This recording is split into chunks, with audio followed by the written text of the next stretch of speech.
Hi, my dearest family.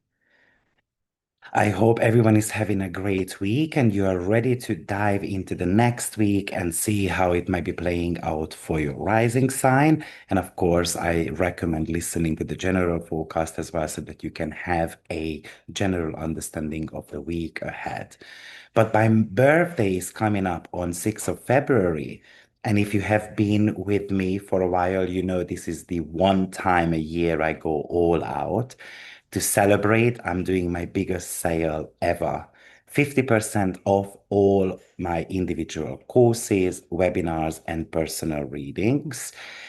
If you have had your eye on a specific reading or a master class, now is the week to grab it at half price. But this year is actually super different. I've realized that I don't just want to give you a forecast. I want to be your teacher. I've spent many years creating over 250 courses and webinars, and I want to make them accessible to everyone. So, alongside the 50% sale, I'm officially launching my Astrology Mastery membership program as well. Don't worry, my weekly forecasts aren't going anywhere. They will stay right here on YouTube, free for everyone every single week. But for those who want to go deeper, the membership can be your new home, basically. I'm going to be offering three levels. Level one, you can join me live for new and full moon sessions to ask questions and dive into the current energy. I'm going to be breaking those down for all 12 signs as well, but I'm going to be doing that only with new moons and full moons on the day of the new moon and the full moon. Level two, it's a complete access to my entire webinar archive and the upcoming webinars as well. Years of deep dives at your fingerprints. We are talking about a good 200 webinars altogether, not to mention that the future webinars are coming up as well, and you can watch them anytime. And level three is it's pretty much the Netflix of astrology. Total access to 250 plus course and webinars vault, plus monthly live case studies where we look at your charts together. So during my birthday week, you have a choice. You can grab your favorite courses at 50% off, or you can join level three as one of the founding member at a special rate, and that stays with you until you pay the fee. And you can watch as many courses and webinars as you wish. So if that's in your interest, go on my website, AstroViktor.com, and let's study together. Let's make astrology great again. Let's give you the knowledge that you need so that you can understand your life better. What's very super good, I think, about this opportunity is that not only a lot of courses and webinars are at your fingertips, but it's a lot more affordable as well. Secondly, I would say that you can deep dive into topics in your astrological knowledge that you are lacking potentially. And especially level three is super good for astrology enthusiasts, as well as people who want to become a professional astrologer and you want to make a living out of it. So I'm really hoping that I will be able to see you on those live classes as well. So see you very soon. Let's dive into the weekly forecast. So let's get started with our weekly energy patterns. This weekly forecast is going to be from the 2nd of February until the 8th of February. So we don't have the busiest week ever, but let me adjust the time clock so you can see exactly what is happening. Chiron gets quite a lot of attention this week, and actually the two most active part of your chart is going to be the Aquarius and the Aries cusp. So 2nd of February, we have got Mercury in Aquarius, sextile Chiron in Aries, and 2 days after, Venus will be making a sextile to Chiron too. So there is with Mercury and Chiron, it's about intellectual healing. This potentially could talk to you about a dream work, for example, that you have been doing, and then now you are ready to become more active about it. You are ready to express something externally. Uh, there is, though, the full moon, remember, on 1st of February. So that comes with a bit of a high drama, a bit of a visibility. This full moon likely illuminates a personal project or the creative child in our lives. It's a moment of culmination where we might be able to see the fruits of our labor. So therefore, this Mercury and Chiron sextile, this could be actually a very beautiful aspect when it comes to more of an objective, forward-thinking logic, while Chiron in Aries deals with the wound of the self or the courage to be seen. So while the full moon wanted you to be visible, maybe Mercury and Chiron sextile is going to allow you that, yes, I can have the bravery to make a statement, for example, on my YouTube channel, or I can make a statement about social matters, social injustice, and so forth. So this is a healing transit here. It's an ideal day for writing and recording content that addresses insecurities, for example. Maybe it's worth for you to dive into your eighth house or 12th house a little bit deeper, just because potentially that might be bringing you a lot of healing conversations as well. Imagine this Mercury and Chiron sextile as a linguistic bridge. So we turn our past traumatic experiences potentially into a teaching tool. Chiron is a teacher archetypes. So it's about naming the pain so that we can transform it into a certain type of power. Now, on the 3rd of February, Uranus is actually stationing direct in the sign of Taurus. That's going to be happening on 27 degree of Taurus. And this is a shift in momentum. For example, it's a technological or a financial delays that you have faced with potentially some money or a model that you have been working on. And then this could represent a breakthrough here, a breakthrough energy to your values, to your resources. This Uranus could really talk to us about it's a forward momentum when you are able to liberate yourself from something that has been holding you back. Often the problem with fixed signs such as Taurus that we get stuck in a mud, and Uranus is kind of like trying to pull us out of that. So that's why it has been retrograde, because you were meant to be looking at what area of life, for example, financially or self-worth wise, you might have felt stuck, and now we are ready to move forward. Like I said, on the 4th of February, we've got Venus in Aquarius, sextiling Chiron in Aries as well. So Mercury started paving the path with words. Now Venus follows with the heart and the value as well. This is about the inner child healing when it comes to, for example, community or relationships.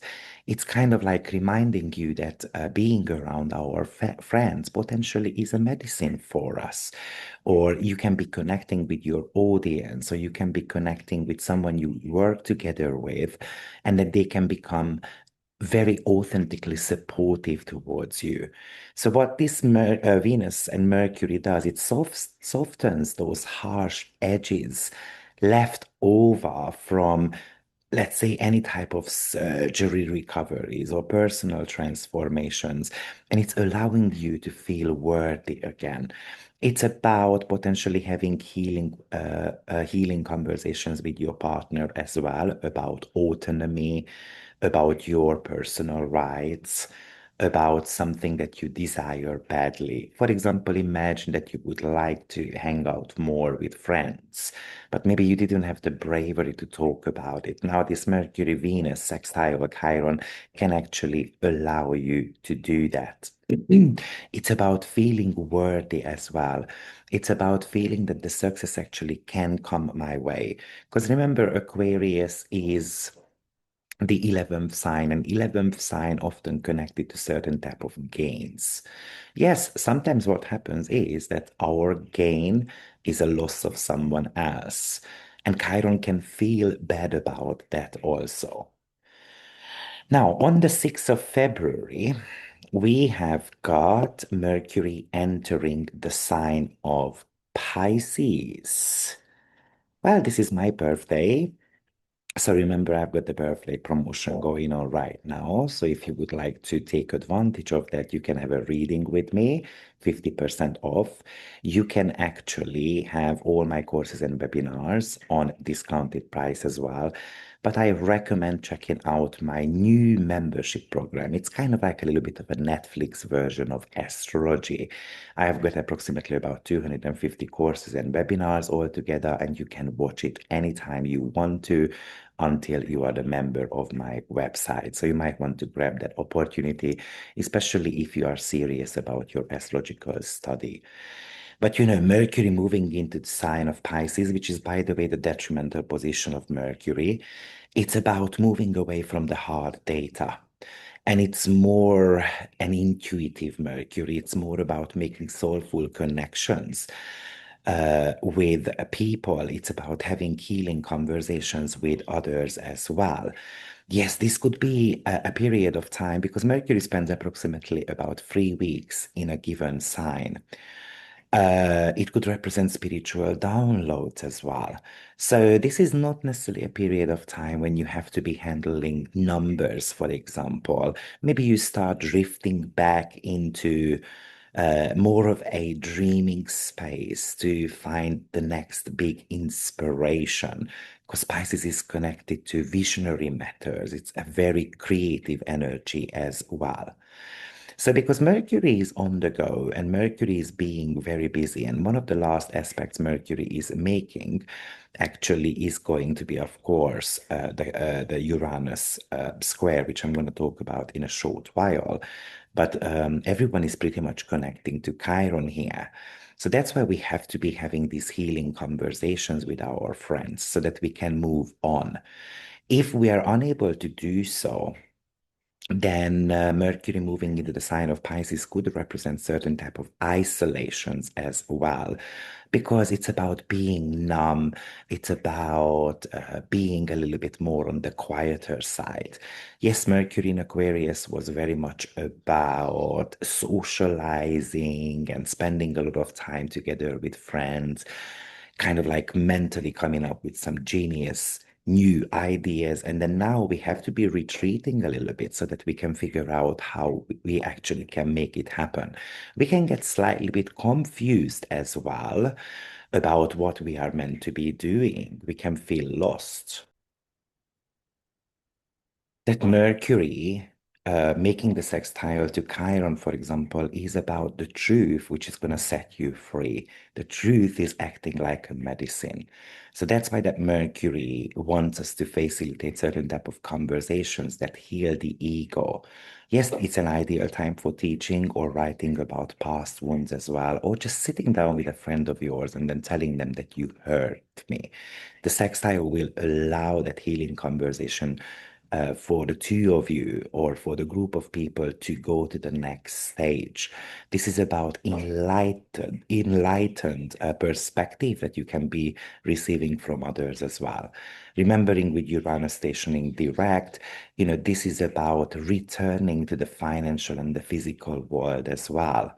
The status quo begins to shake as stagnant energy finally breaks loose. So I don't want to be stuck in the mud anymore. And of course, with Mercury and Uranus square, this is about an aha moment that could be coming like a lightning bolt. This is a square, and square can cause technical glitches or a bit of a nervous tension as well. But it's designed to break old thought patterns so you can start upgrading those. So that's the Mercury journey that we can see this week. There is a lot more going on. Like I said, Mercury moving into the sign of Pisces would really much talk to us about becoming creative. Mercury is going to run into Pallas Athene. So intuitively knowing, for example, what strategy I am meant to be coming up with. Now, what's very interesting about the entire chart of the week is that we pretty much have got kind of like with that Mercury, you do that visionary seed, actually. That's going to be the purest expression of Mercury in the sign of Pisces until it reaches about 3 degree. So you can be doing guided meditations, you can be doing dream work as well. You can, for example, create certain type of materials around dreaming in astrology if that's what you want to do, because somehow you get a cosmic green light here to make these specific contents. You can be writing music and so on. But what happens here is that Mercury entering the sign of Pisces, which is also about surrender, it could really talk to us about a final release. So maybe there was a struggle to survive, for example, or you don't necessarily see anymore the point of what is going on. And this is about no longer communicating from a place of fear, but a place of transcendence. Yes, the negative manifestation of that is that we retreat because we are so scared of certain type of changes that are happening in our lives. So, because the most active part of our chart is the Aquarius and the Aries, one is fire and it says, I am strong, I am here, I have built something in my life.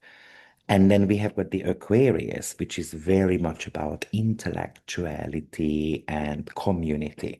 But Mercury shifting into a water sign, it says, let's dive into the mystery together. It comes from Aquarius, and you still have got a very heavy Aquarius part of your chart. So this might be a reminder that we don't need to do things alone. Now, moving a little bit forward, Venus is going to be squaring on the 8th of February your Uranus. And Uranus is still on stationary degree, but it's not retrograde anymore. Now, Venus is the dispositor of Uranus. So, on one hand, it pretty much indicates that it's not just a clash, it's a full circle crisis scenario. Since Uranus just stationed direct, Mercury squared it on the 4th, Venus hitting the same square on the 8th, it could be kind of like a stress test here. Does it really work? Imagine this that it's very easy to snap, for example. Or imagine that, Venus is trying to calmly manage Uranus. Venus's role is to balance things out. So I'm trying to balance out something in my community. I'm trying to balance something out when it comes to my long-term goals and friendships as well. But Venus at the end of the day has become more erratic in the sign of Aquarius. Venus in Aquarius wants freedom. It wants to create, Uranus in Taurus wants financial freedom and stability based on concrete values and the actual worth of like making as much money as my worth kind of dictates. So you can feel a very sudden urge to radically change, for example, your prices with Venus, or the way you are branding yourself, or the way you are going after a certain type of long-term goals as well. This Mercury Venus squaring Uranus is kind of like a little bit of an itchy energy here. It might be suggesting that you shouldn't be tearing down the house you just finished building. So make sure that you are practicing a bit of a patience as well. In Taurus, Uranus rules the bank. Venus in Aquarius rules the network.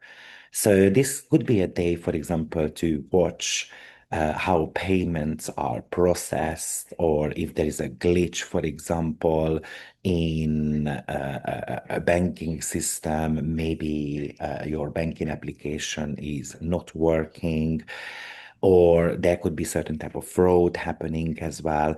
It is telling you not to panic. Venus Uranus square is like the electricity of certain type of transactions. However, Venus Uranus can bring sudden windfalls in our love life as well.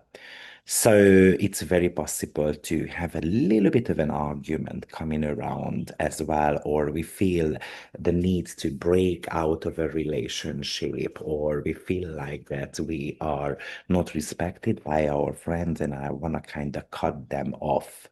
It could be something once Venus moves into the sign of Pisces that we might regret.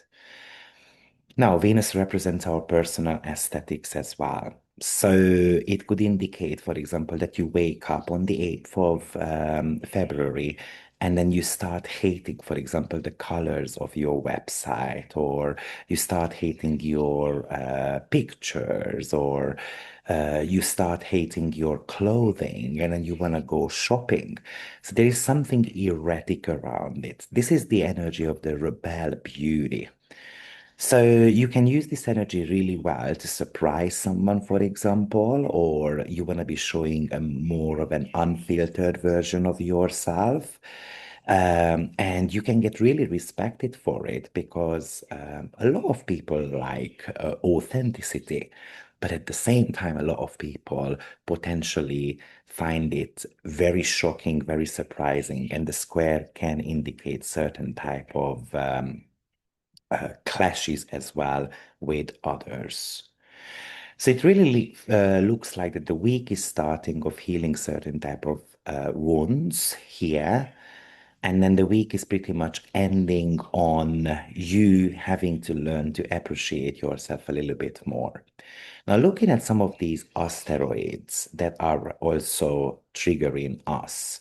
First of all, we have got Nemesis entering the sign of Capricorn. Now, this is going to be important because Nemesis will be here. Let me just take a look at my notes until the 23rd of November due to its retrogression. Now, in this one, I'm not going to be talking to you about retrograde periods. I'm just going to give you a bit of a description about Nemesis entering the sign of Capricorn.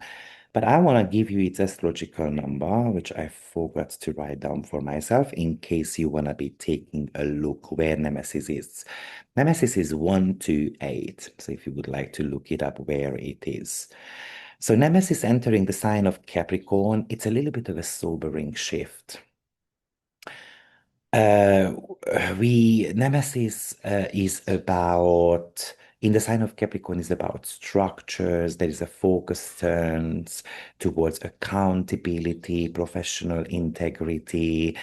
It's kind of like a little bit of a judgment day, but especially when it comes to such things as our goals, our professional spheres.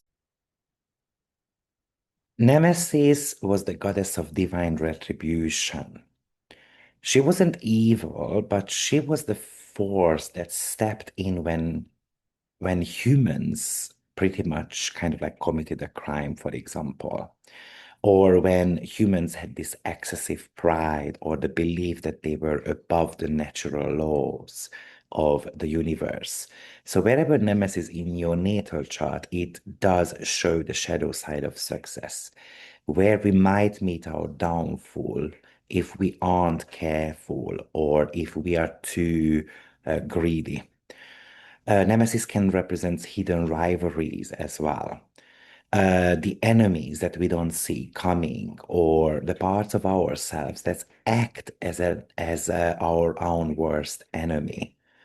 So Nemesis is a little bit of an equalizer. It tries to balance the scale. We cannot go wrong. We cannot go too kind of like wrong, too greedy and so forth. So you have to be pulled back.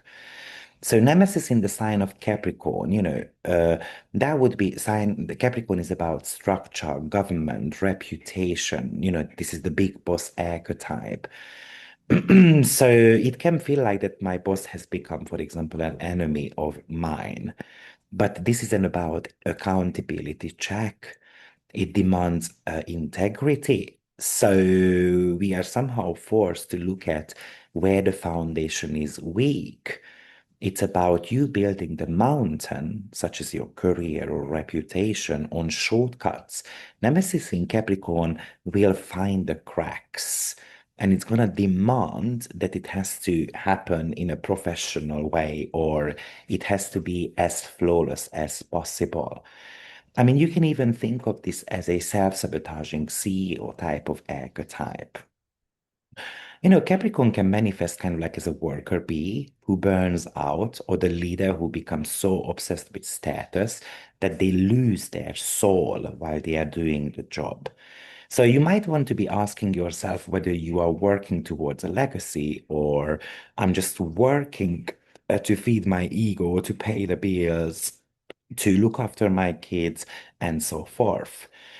Nemesis in Capricorn is a little bit about falling from grace, especially when it comes to public figures, corporations, some type of systems that have become too rigid or corrupt. So imagine this as a whistleblower type of energy. There could be hidden rivalries within hierarchies, at work, with the boss, and so forth. Now, this is going to stay here until November 23rd, like I said. So, this is not just kind of like setting up a tribunal. This is suggesting that throughout 2026, we were going to be a little bit more obsessed with professional ethics and then how I'm treated at work and what success actually means and so on. So, we've got one of those. Um, Asteroid that is on the go. Now we're going to move on to Hopi. Hopi's astrological number is 2938, and it's going to be entering the sign of Taurus on the 6th of February. And Hopi is just like the name suggests, actually, on one hand, this is going to talk to us about hope. Um, Ho Hobie represents wisdom. It's kind of like the energy of right action. It's our deep-seated connection to the Earth. It is an asteroid that deals with the survival instincts and the fear of lacking something as well. So in the sign of Taurus, which is the sign of bank, the body, the food supply. So when Hopi enters here, the collective focus shifts towards sustainability, such as how we are honoring our resources. This transit somehow tells us that we need to find ways to ground ourselves, to find security in the tangible world. It could bring, of course, survival anxiety as well regarding the economy or food security, but urging us to return to a simpler, more traditional ways of managing our land and money and profits and so on. Now we have got Phaeton entering the sign of Taurus as well, actually, this week. So let me give you Phaeton's astrological numbers, which is 3200. That's going to be happening on the 4th of February. Phaeton is the son of the son who tried to drive his father's chariot, but lost control because he drove too fast. And then he kind of had to be taken down, and Zeus did that. Otherwise, he would have brought some disaster onto people on Earth. So, Phaeton represents radical ambition, the need for speed, but the risk of crash and burn as well. Now, in Taurus, Phaeton might not feel too good. And the reason being is because Taurus is slow and steady, it's a fixed sign. So it's imagine this as Phaeton is trying to ride a Ferrari, or you are putting the Ferrari engine inside a tractor. So obviously there is this intense urge here to accelerate our financial and physical goals at a higher speed or pace. But the material world may not be able to sustain it, and then we are getting slowed down. Maybe the message here is that it's kind of like we are scorching the earth while trying to reach the sun. There is some type of temptation here to make or to take a massive risk with money or physical health, hoping that we're gonna achieve success overnight. But unfortunately, this is a representation that could be a disaster. It could be a crash. So Phaeton will be here from February 5th till April 5th. And very interestingly enough, both of these asteroids are going to enter the sign of Taurus together. And it really feels like it's kind of like a stop and go energy at the same time. While Phaeton is driving the chariot to the top of the mountain, Hopi is telling us that if you go too fast, you will destroy the very soil you need to live on. So therefore, it also feels like with the Mercury and Uranus square, for example, or the Mercury and Chiron sextile, that we have to practice some type of mindful momentum.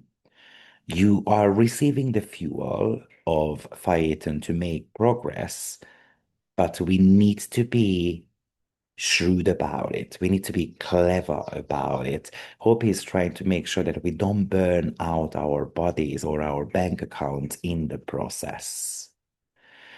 So I think one of the questions might be coming up there as, can we be ambitious without being reckless? I think we are given the key to a high-speed chariot, and you can use that speed to move your life forward, but you need to be able to keep your eyes on the road, and your feet must remain on the ground at the same time. And because Taurus represents something to do with wealth, for example, we just need to become a little bit on the more cautious side. So I hope that makes sense how these planetary energies are going to be talking to us about. By the way, with that Hopi, this also can represent that we need to be returning to our roots as well. Reminding us that we don't own our lives or our own resources. We are kind of like just caretakers of them. So meaning that if you have been a little bit stingier with yourself, it would talk to you about deservedness as well. You know, Hope can represent in the sign of Taurus certain type of anxiety about your security or your own body as well. Um, and interestingly enough, both Venus and Mercury are sextiling Chiron as well this week. And Venus is our self-worth. Especially with Venus in the sign of Aquarius, often we are looking for validation on social media, for example, or validation given by our friends. And Chiron actually says in the sign of Aries that your own validation is going to be coming from within. So try to remember that also. So guys, this is my weekly general forecast. Of course, we are going to be breaking this down for all 12 signs, but I hope that the general energies are helping you to kind of like have a feel of the upcoming week. And I would appreciate to any type of comment, or if you subscribe to my channel, let's have a look at where it is in your natal chart, how that is playing out. And the best course of action, I think, is when you are reflecting on this the following week.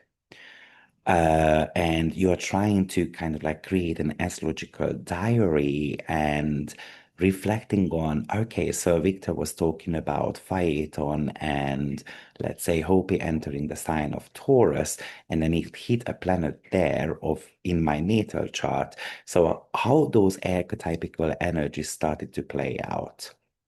So good luck, and I will see you next week. Take care. Bye bye.